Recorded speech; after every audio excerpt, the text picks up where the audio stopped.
una nueva propuesta de constitución, fue rechazada y bueno, creo que se abre también un debate y cambios profundos en Chile luego de este fallido que impulsaba Boric. Muy buenos días, Daniel, un gusto poder saludarte. ¿Cómo andas? Hola, buenos días. Muy bien, la verdad que estoy muy bien viendo tu programa, escuchándote.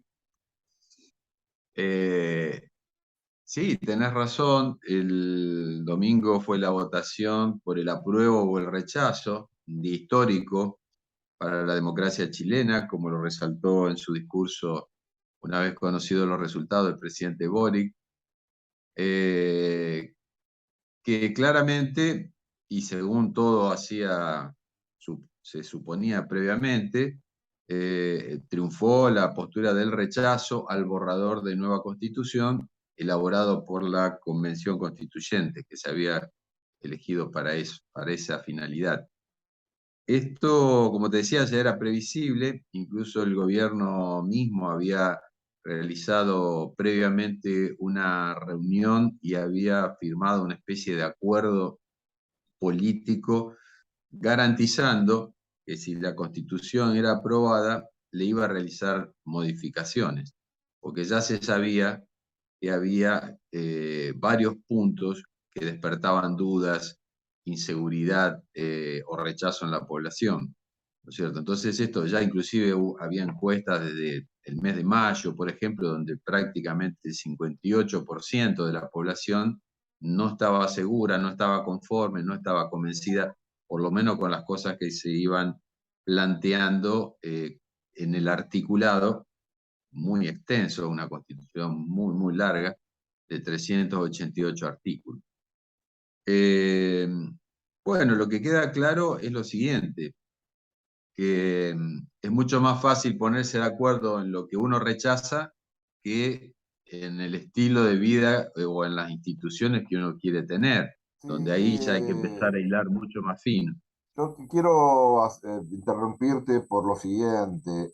Esta constitución tiene muchas cuestiones que vienen de la época de Pinochet, digamos, es como una secuela, un pasado de Pinochet estando presente en la constitución y creo que querían romper eso y pensar a futuro una constitución mucho más evolucionada y bueno, esto ha fracasado. Yo te digo para que marcar un poco la característica de lo que significaba este acontecimiento en Chile.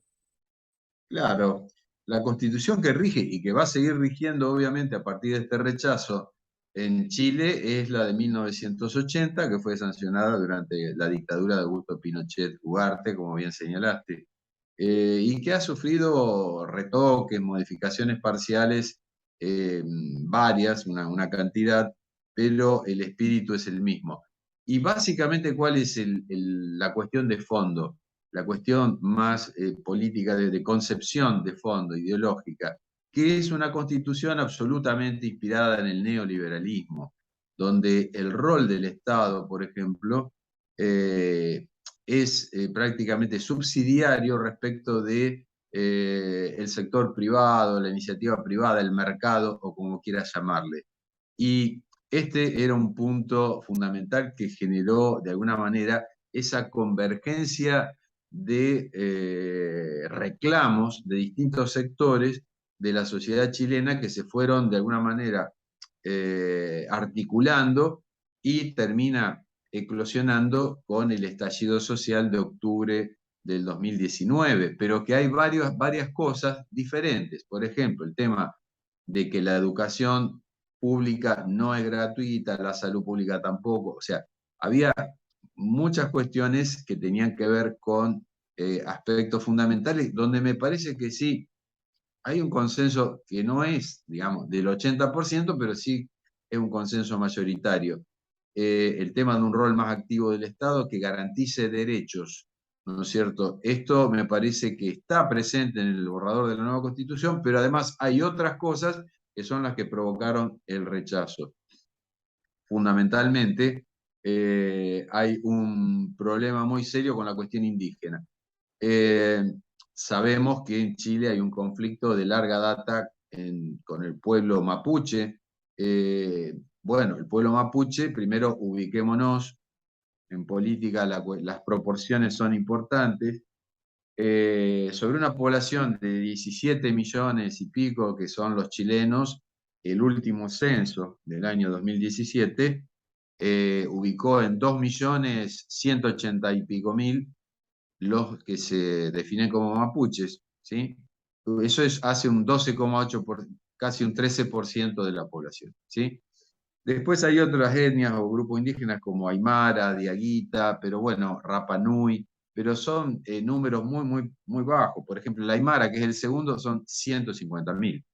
Es muy, muy poquito. Y En la Rapa zona norte Nui de... solamente en la isla de Pascua, digamos, que también es algo Claro, significante. exacto. Sí, también tenés 94 personas que son yámanas o yaganes en las islas de Tierra del Fuego, de la zona de Magallanes, del canal de Beagle y demás. Son 94 personas, muy poquitas, y una sola eh, que sigue hablando la lengua nativa, que tiene más de 90 años. Bueno, son situaciones, por eso digo que hay que cuantificar y ubicar para dimensionar, porque por ahí se habla sin saber. Entonces, y dentro de los mapuches, bueno, hay sectores que son más moderados, pero hay sectores también muy radicalizados que inclusive han protagonizado en los últimos tiempos acciones violentas, eh, armados, con quema de vehículos, camiones y lugares de empresas forestales, donde evidentemente hay un sector importante de la sociedad chilena que no reivindica obviamente estas acciones, y esto también ha sido agitado por la derecha. ¿Qué pasa? El proyecto de nueva constitución establecía cambios muy radicales en algún aspecto, como por ejemplo, eliminaba el Senado, ¿no? Y lo reemplazaba por una Cámara de las regiones o territorios, que tendría, digamos, le daría mucha autonomía a las regiones, lo que nosotros diríamos las provincias. Me remite un poco la experiencia que quiso hacer el socialismo con el Senado, acá las regiones, las 5 regiones, ¿no? Quitarle un poco de poder a los senadores, a los de los departamentos y ubicarlo en las 5 regiones como para compensar algunas situaciones sociopolíticas, ¿no? Eh, Claro, Uno asimila a claro, veces claro, claro. cosas. Sí, sí. Sí, claramente. Bueno, muchas veces los diseños institucionales o las reformas institucionales tienen que ver con situaciones concretas de relaciones de fuerzas y de poder que, que se quieren modificar a favor de uno.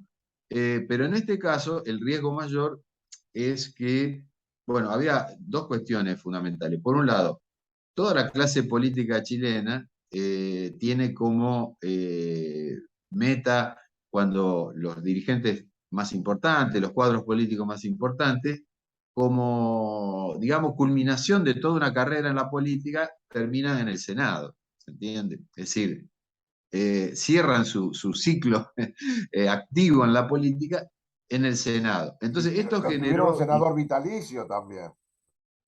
bueno, sí, pero ya no. Pero Ah, eso no. fue durante, sí, la dictadura, y fue un legado de la dictadura, pero se modificó en la democracia. Lo que quiero decir es que aún dentro, por ejemplo, del Partido Socialista chileno, digamos, que ha sido gobierno más de una vez, en coalición, inclusive con los demócratas cristianos y demás, este tema de suprimir la Cámara de Senadores y reemplazarla por una Cámara de las Regiones recibió un rechazo, o sea, era muy resistido. E incluso los demócratas cristianos, si bien el partido como tal estaba por el apruebo, pero se dividieron, y esta división en la dirigencia indudablemente que también se debe haber reflejado, y mucho más quizás, en la base de votantes de la democracia cristiana. Entonces, vemos que hay muchas cuestiones. Por ejemplo, el tema indígena planteaba crear una justicia indígena.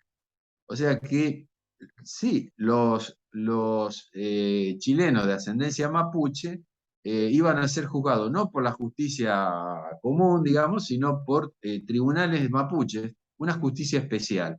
Esto generaba una idea casi de una de la aparición de una especie de Estado dentro del propio Es, Estado chileno. Era dar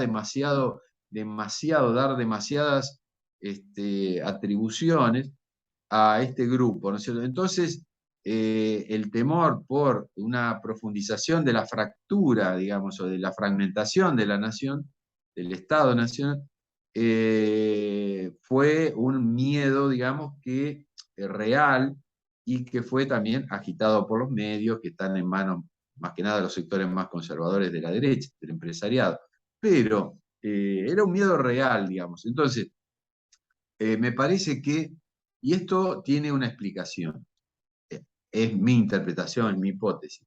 La explicación es la siguiente: cuando se va a votar, ¿no es cierto?, después de las protestas, ¿no es cierto?, bueno, el gobierno finalmente y el Congreso deciden convocar la elección para una convención constituyente.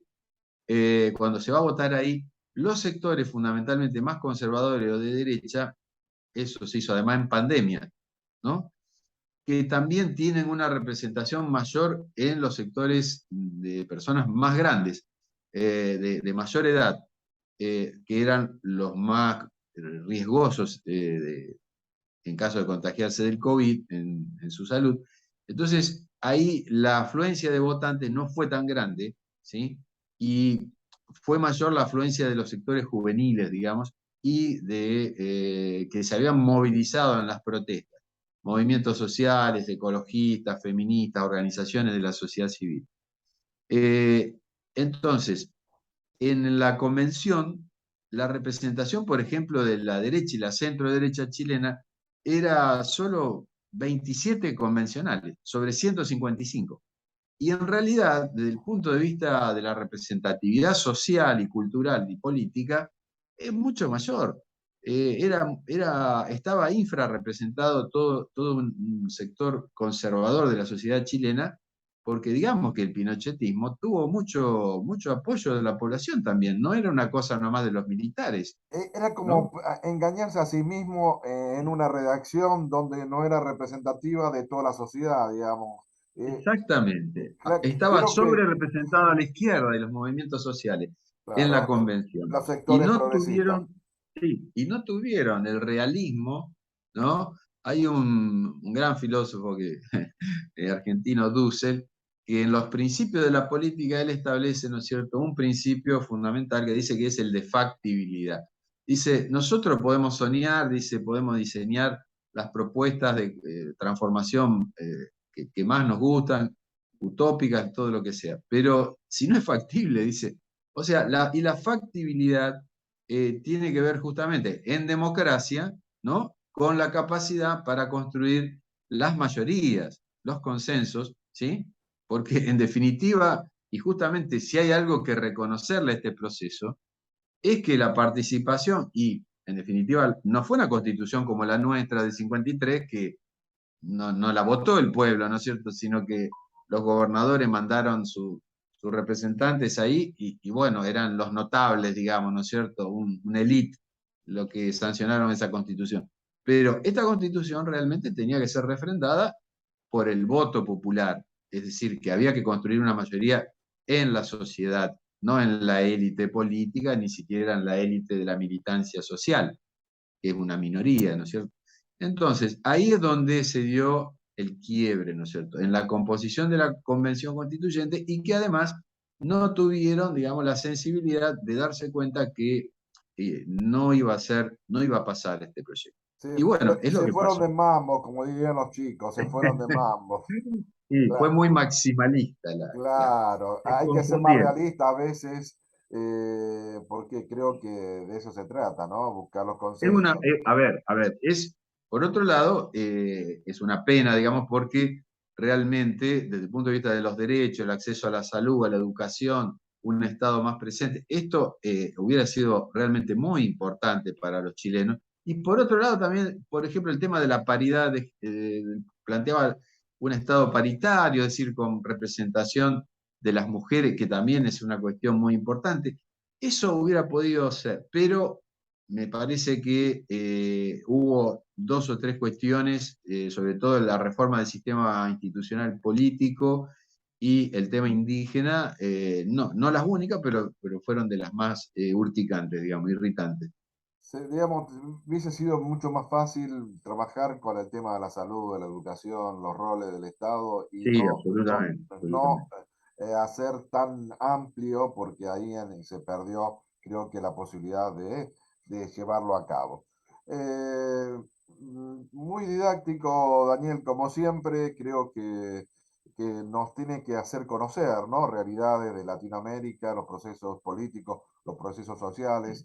Y nosotros creo que como argentinos tenemos que empezar a mirar a lo que nos pasa a los países vecinos, sabiendo por supuesto que la construcción de este camino emancipador tiene que ser justamente a partir de derechos y bueno, aquí Chile ha perdido la oportunidad de tener derechos que tenían que estar garantizados por el Estado, como la salud, la educación, que son los pilares que uno entiende que tienen que ser fundamentales a la hora de construir una sociedad mucho más justa.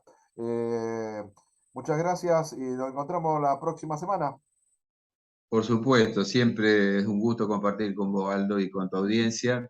Y solo señalo que evidentemente lo que queda es volver a convocar un nuevo proceso, porque desde el punto de vista sociológico y de la sociedad chilena en general, la Constitución de 1980 está muerta. Pero bueno, sigue rigiendo por esta circunstancia, ¿no? Que no se supo construir una mayoría y realmente consultar el sentido común y el deseo de la mayoría de la sociedad chilena. Hubo algunos sectores que, como vos decís, pensaron que lo que ellos piensan que es lo mejor era lo que había que plasmar en este proyecto y fue rechazado. Yo creo también que Boris entró en la última parte de este proceso, porque la Sí, asamblea ya sí, venía de antes, quizás sí, Boris no sí. tuvo la muñeca política de haber diseñado un poco mejor esta estrategia y claro, pagó las consecuencias de algo que vino, por así decirlo, mal parido de un comienzo, porque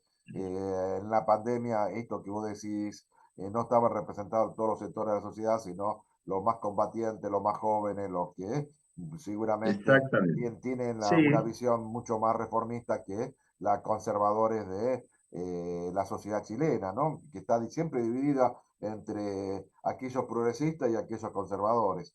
Y me parece que, bueno, darle toda la cuestión negativa a Boric, me parece que estamos errando también, pero es el que estuvo en esta última etapa y quizás pague los platos rotos de esto, pero creo que también tiene la posibilidad de plantearlo, reformularlo y mirar hacia adelante una nueva propuesta que seguramente podrá ser viable, conociendo ya esta experiencia que fue negativa, ¿no? totalmente. Sí, por supuesto que los partidos de la derecha tratan de pegar a Boric a este rechazo, diciendo que este proyecto era el programa de gobierno de Boric. Puede ser parcialmente, pero no creo que haya sido así. La Convención Constituyente había sectores, entre comillas, independientes en un número muy importante, de organizaciones de la sociedad civil, movimientos, como te digo, feministas, ecologistas, indigenistas. Bueno, entonces, muy heterogéneo, ¿no es cierto? Realmente. Me parece que, bueno, vamos a ver, Boric aparentemente tomó nota, aceptó el rechazo, dijo que iba a hacer una convocatoria y lo hizo inmediatamente a las principales fuerzas políticas para establecer una hoja de ruta hacia un nuevo proceso de reforma, porque esto se va a tener que dar. Y también la oposición se manifestó totalmente dispuesta a hacer eso, solo que trata de hacerle pagar los costos políticos como corresponde al gobierno. En la política esto es así, no existe la bondad ni la generosidad. Pero bueno, creo que lo único que, bueno, que va a haber que esperar 2 o 3 años más para la nueva propuesta que esté cerrada, lo cual, bueno, es un problema. Pero, en fin, así son las cosas, Aldo, cuando se cometen errores importantes. Así es. Daniel, un abrazo grande, muchas gracias y nos encontramos la próxima semana. No, nos vemos la próxima. Chao, Aldo. Hasta luego, gracias.